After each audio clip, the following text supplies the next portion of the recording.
Tragedies are able to invoke emotion. They capture the attention of the audience through complex characters, thoughtful storylines, and rhetoric. These aspects of tragedies have given birth to tens of thousands of masterpieces throughout the ages.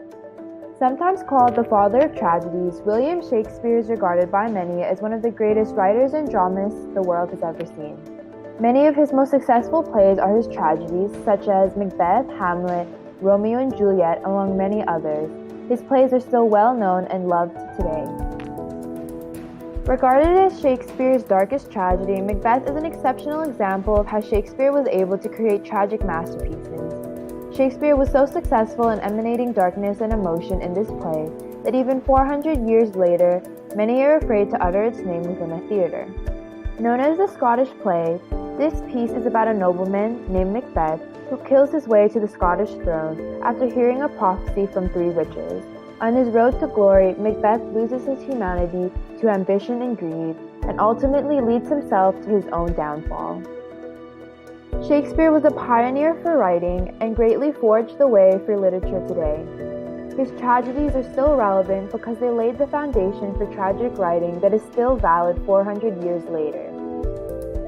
Although it is the shortest of Shakespeare's plays, Macbeth has still managed to remain one of the most famous plays to teach within a classroom and to watch.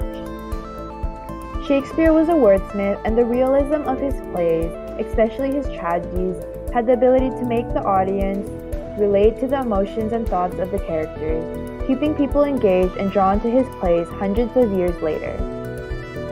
The audience is able to relate to the treatment and struggles of Shakespeare's three-dimensional characters. Shakespeare's deep understanding on the human mind and nature allowed him to create complex characters like Lady Macbeth and Macbeth. Along with his round characters and genius plot progression, a significant reason why Shakespeare's tragedies are still relevant is because of the structural foundation for tragedies he solidified through his work. Greatly influenced by the theories of Aristotle, Shakespeare was among the first to use and develop the 7 elements of tragedy to create successful plays. These aspects are still valid today, and all tragedies contain some, if not all, of the elements. The first element that all great tragedies possess is that they question the nature of man. Using realism, Shakespeare's tragic writing does not falsify reality, but rather he establishes a clear gap between the ideals of life and the harsh reality of a world where people are unruly.